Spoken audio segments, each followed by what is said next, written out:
where we left off in the last video in 1924. Hitler was in jail. His coup d'etat in 1923, his famous beer hall putsch in Munich, had failed. He's now in jail. He's writing Mein Kampf. When he gets out of jail, so this is when he's in jail, the Nazi Party is banned.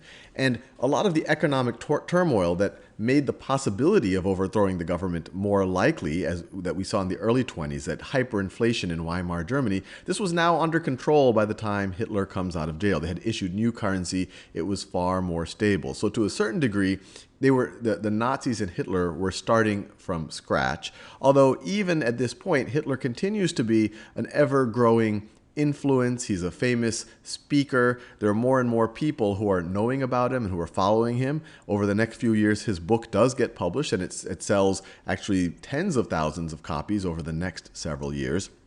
But for the most part, he's still a relatively small actor in German politics. But then we fast forward as we get to the late 20s. The Nazis are gaining some influence. But then in 1929, you have a global change for the economy of the world. And that's the beginning of the Great Depression. In particular, what's often kind of the first sign that the Great Depression was at hand is you have the U.S. stock market crashes in October of 1929, famous Black Tuesday. And that was the mark of the beginning of not just an American depression, but a global depression. So you have the whole world going into a depression. And then anytime you have economic turmoil, it tends to give more energy to the more extreme parties, whether it's the parties like the Nazis, who one could consider maybe to be on the extreme right, or often considered to be on the extreme right, or maybe you could say very nationalistic, or even the extreme left parties, who are obviously against capitalist systems and whatever else. And so by the election of 1930, and now we're talking about parliamentary elections, and the parliament in Germany is the Reichstag. The Reichstag, and I know I'm mispronouncing it. In the Reichstag elections, the Nazi Party for the first time is able to have a significant showing. It gets roughly 18% of the vote and a proportional representation in the parliament. So now all of a sudden, this kind of marks the beginning of the Nazis being significant players in German politics. Then we get to 1932, and the economy is not improving. It's only getting worse. 1932. Adolf Hitler actually makes a run for president. The current president at that point is Paul von Hindenburg, famous for the Hindenburg Line, later for the Hindenburg, the Zeppelin, the famous exploding Zeppelin disaster. And he was, with Ludendorff, one of the two leaders of the German military effort during World War I. He's president of the Weimar Republic since 1925. And in 1932, he is able to get re-election, but Hitler has a fairly good showing. Hitler is able to get 35% of the vote. Hitler gets 35% of the presidential election votes of the vote. And the Weimar Republic had this strange system. It wasn't quite a presidential system like the US, and it wasn't quite a pure parliamentary system like the current day Germany. The president was independently elected and had some powers, and then the parliament was also independently elected, and then they would try to build coalitions to have a ruling government. But needless to say, 1932, Hitler is now a major actor. The Nazis also have many seats in parliament. Now, you have several parliamentary elections as well in 1932. And as we just talked about, two in particular, in order for a government to form in parliament, in order to find the cabinet and the chancellor, who's essentially the prime minister, you have an election, and the different parties get different amounts of votes. And if no party has a majority, the parties have to form a coalition that can make a majority. And so there's a lot of horse trading going on with parties negotiating, hey, why don't we form a coalition with each other? If we do that, maybe someone from my party can be Minister of the Interior, someone of your party could be the Chancellor, and maybe we can get a coalition together to rule over the government. But you have two parliamentary elections and no majority coalition forms. So two elections, so this is parliamentary. So this is in the presidential election. Hindenburg is still president, but Hitler has a good showing. And then you have two parliamentary elections, parliament elections or Reichstag elections, where you have no majority, no coalition, no majority coalition. And the Nazis continue to be a major actor here. They continue to get have more and more of a showing inside the Reichstag. So then by 1933, it's a bit of a crisis. So as we get into early 1933, we have a little bit of a crisis. We have no government. We have no chancellor. We have no cabinet to essentially be the executive, the government of the country, because there's been no major coalition. And the Weimar Constitution allowed a strange thing. It allowed the president to appoint a government, appoint a cabinet, a chancellor that might not even be representative of what's going on in parliament. And so Paul von Hindenburg is convinced that, hey, look, and he was no fan, he was no fan of Adolf Hitler, but he's convinced that, look, Adolf Hitler was your opponent. If you make Adolf Hitler the head of an interim government, the head of an interim cabinet, then that might be a way to create some national unity, and then maybe we could have some parliamentary elections that there can be a majority coalition, and you could have, I guess you could say, a more legitimate government take hold. And so Paul von Hindenburg is convinced, and so he does, even though the Nazis are still a minority party, even though they weren't part of any type of a majority coalition, Paul von Hindenburg, who's not a fan of Adolf Hitler, appoints him as chancellor. So this is in January. So in January, Hitler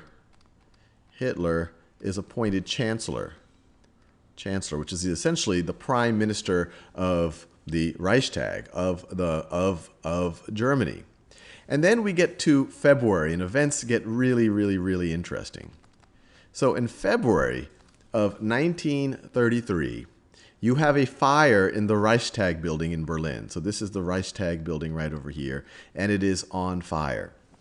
And they find this gentleman here on the scene, Marinus van der Lubbe. He's a Dutch communist.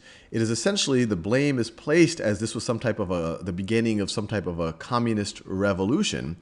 And this is used as a pretext. Hitler then advises Paul von Hindenburg to essentially use some of his emergency powers as president, which is another strange thing that the Weimar Constitution allowed for. It allowed the president, under emergency conditions, to start to suspend civil rights. This was an emergency situation. And so Paul von Hindenburg does that. So he essentially issues, so once you have the Reichstag fire, and then Hindenburg is convinced by the Nazis to pass the Reichstag fire decree, which essentially suspends, it gives the government emergency powers, and it suspends civil liberties, which everything up to this point now is actually illegal. This was actually allowed for in the Weimar Constitution. Suspends civil liberties. And since there's no coalition, the whole point that Hitler's cabinet was going to be an interim one, you have another parliamentary election coming in March with the hope of maybe a majority coalition forms. But that March election, especially with civil liberties suspended, you could imagine that the Nazis, and they have their paramilitary troopers, started intimidating other parties, making sure that they had a better showing at the polls. They started intimidating other candidates. The March elections start to swing hugely in the Nazis' favor. So in the March election, they're able to get 44% of the vote, which is still not enough by themselves to form a government. It's still not a majority, but they're able now, they're now the largest party in the Reichstag, in the parliament. They're able to now form a majority coalition, and I guess you could say more legitimately, although this was an election of intimidation, they're able to now form a government. They're able to now form a government based on a majority coalition, and Hitler remains chancellor. But then this new parliament passes the Enabling Act in March. Enabling Act, which is essentially an amendment to the Weimar Constitution, which gives the cabinet, especially the chancellor, effectively the chancellor, who's the head of the cabinet, legislative powers, unlimited legislative powers for the next 4 years. So it gives legislative powers. And remember, we already have suspended civil rights, so the Reichstag is essentially giving over the legislative powers to the chancellor, who happens to be who happens to be Hitler. And there was some check on this by the president, but then we have Hindenburg dying the next year. But after this, after the suspension of civil rights and then the Enabling Act shortly afterwards, Hitler is essentially in full control. Hitler and the Nazis are essentially in full control of the German government. And at this point, Hitler is the dictator of Germany. And they start to act fast. They start to intimidate other parties. They use violence. They start to imprison people. And by July of 1933, so they're acting very, very fast. By July of 1933, Nazis are the only legal party. Only legal party, and they essentially have full control.